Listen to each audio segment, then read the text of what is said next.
I think based on everything I'm hearing, they haven't changed anything, and we have support from enough Democrats, and we're going to be opening up our country. It's too bad it was closed, but we'll be opening up our country very quickly. I'll abide by the deal. The deal is very good. I'm thankful to welcome you to what appears to be the beginning of the end of the longest government shutdown in U.S. history, as shameful as that is. It's after 40 days of wandering in the wilderness and making the American people suffer needlessly, some Senate Democrats finally have stepped forward to end the pain. It appears to us this morning that our long national nightmare is finally coming to an end, and we're grateful for that. The question I was wrestling with is, if the tactic isn't working, and there were no prospects that it was going to work, then let's move on, not make a lot of other people suffer in order to get a goal that wasn't attainable. It doesn't change the core problem here, which is we need to decisively address the Republican health care crisis on behalf of working class Americans, everyday Americans, and middle class Americans. I could spend an hour talking about all the problems we've seen, which have snowballed the longer this shutdown has gone on. But all of us, Democrat and Republican, who voted for last night's bill are well aware of the facts. And I'm grateful that the end is in sight. But I would encourage every member of this body, Democrat or Republican, pro-bill or anti-bill, not to stand in the way of our being able to deliver the coming relief quickly. The American people have suffered for long enough. Let's not pointlessly drag this bill out. Let's get it done, get it over to the House so that we can get this government open. The health care crisis is causing millions of families back home sleepless nights because they don't know how they're going to afford health care insurance so much needed by their families. Doing nothing is unacceptable, but that's the choice the Republican side made in obeisance to Donald Trump. Republicans now own this health care crisis. They knew it was coming. We wanted to fix it. Republicans said no, and now it's on them. When people's out-of-pocket costs double or triple, very soon Americans will know Republicans made it happen. Joining us now is David Riley. He was an air traffic controller for years. He is now retired. I think there are only one other group of people that are more tired of this than the travelers, and that is the air traffic controllers. They are having to work under extremely difficult conditions, high stress conditions, without being paid. You called that mandatory scheduling cutback of 10%, which was announced by the Trump administration, of flights, kind of ludicrous. Why is that? Yeah, good morning, Sarah. I appreciate you having me on. I want to give a big shout out to my fellow Marines because today's the 250th birthday of the Marine Corps. So happy birthday, Marines. The flight reduction is completely arbitrary. I don't think it's necessary. The FAA has plans and procedures to handle sectors that are heavier or towers that are heavier through traffic management initiatives to reduce the amount of traffic that's going into one particular airport or a sector in the en route environment, that kind of thing. So just to arbitrarily come out with a number of saying you have to reduce your flights by 10% or 15% by Friday or 20, or we're going to shut the whole thing down by Thanksgiving, I think is completely ludicrous in the fact that the FAA has mechanisms to do that, to keep the safe skies in those sectors that need it. Can you just give us a sense of what the stress is like as a controller, and add on to that the fact that they are not being paid and there are fewer and fewer people that are doing the job?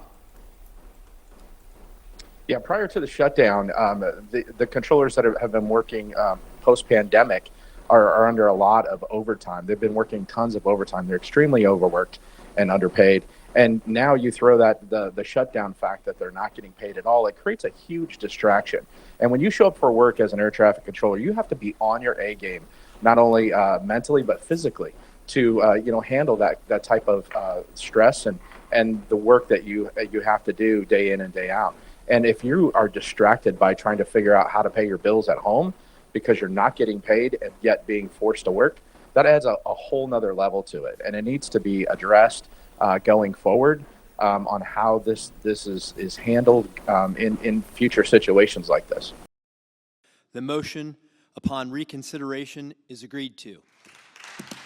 The government's a big step closer to reopening after the Senate voted to advance a stopgap funding bill last night. It's a compromise between centrist Democrats and Republicans. It does not extend expiring Obamacare subsidies, so many Democrats opposed it. We must fight because a senior citizen cannot afford to pay $25,000 a year just for health insurance.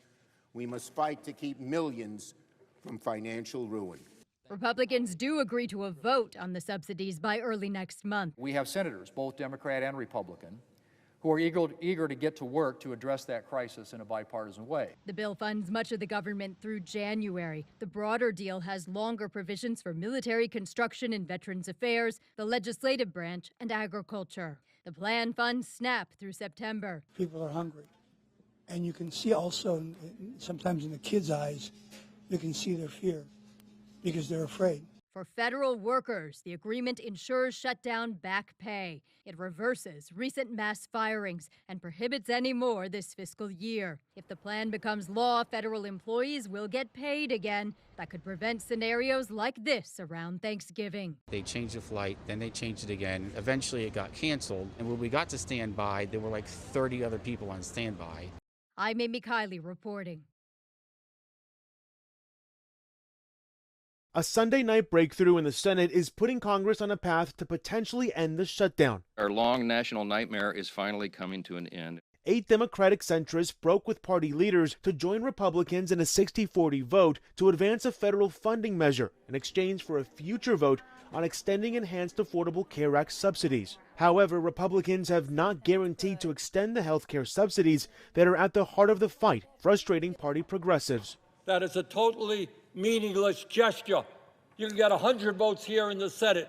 Won't mean anything because the House is not going to take it up.